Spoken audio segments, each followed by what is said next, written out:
Alhamdulillah wassalatu wassalamu ala rasulillah wa ala alihi wa ashabihi ajma'in, amma ba'd. Assalamu alaikum warahmatullahi wabarakatuh. Ramadan mubarak kullu amin wa antum bi alf khair. Gargaarsa kana warri gudee dawaa civic organization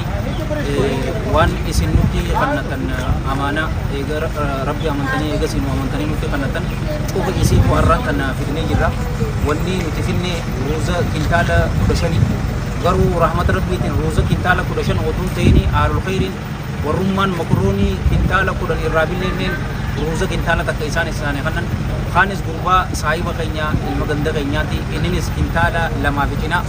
waligala roza kintala kudashan odun tayin kintala kuda saddeti fi cina makroni ammo kintala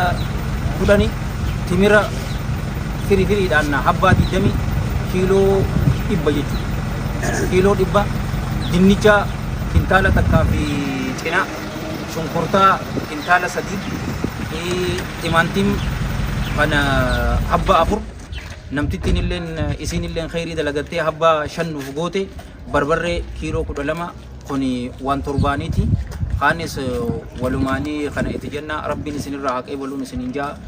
arjumma te santana yaru ramadana ta rabbin isini khana tana yaru biratis itti jabadan isininja rabbina ana jecha warra asjiru balayan qiya warra kamera duba jiro anuma tutu asitti be male warra nadubati tu jira isanille rabbina ana jecha wajta warra je rabbi hagudu ramadana kaisa rabbin isinirra haqebalu